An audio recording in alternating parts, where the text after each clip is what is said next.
Welcome to today's episode of Uncommon Facts, where we uncover fascinating, lesser-known facts about historical figures. Today, we'll dive into the life of one of the most pivotal figures in Philippine history, Apolinario Mabini. Known as the brains of the revolution, his contributions are often overshadowed by other leaders, but there's so much more to learn about this remarkable man. Let's start with the basics. Apolinario Mabini was born on July 23, 1864, in a small town called Talaga, in what is now the province of Batangas. Raised in a poor but intellectual family, he was always determined to study and improve himself. Now, here's an uncommon fact. He was not always the prominent revolutionary leader we know today. Initially, Mabini wanted to be a lawyer. Despite his family's modest means, he excelled academically and went on to study law at the University of Santo Tomas, even while struggling financially. But life threw him a curveball. At the age of 30, Mabini contracted polio, which left him paralyzed from the waist down. Many people would have given up, but Mabini's mind continued to thrive. Here's a fascinating and little-known fact. Despite his paralysis, Mabini became an influential political thinker and leader during the Philippine Revolution. He wrote tirelessly, using his sharp mind to draft revolutionary documents, and even advised revolutionary leaders like Emilio Aguinaldo. Mabini was known as the brains of the revolution.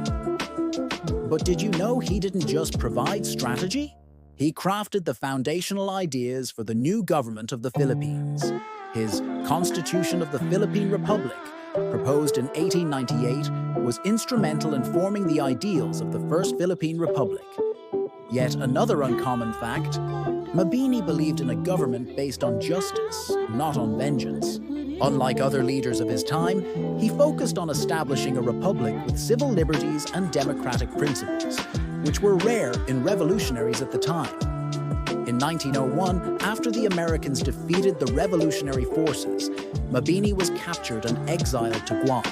It was here that he began writing a series of essays known as La Revolución Filipina, in which he questioned the motives of the revolutionaries and critiqued both Spanish and American colonization. Here's a fact that might surprise you. Mabini did not harbor hatred towards the Americans.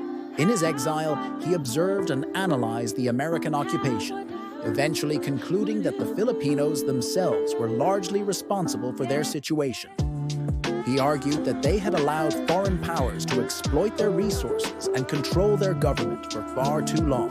Instead of focusing on vengeance against the Americans, he advocated for Filipinos to unite and take charge of their own destiny.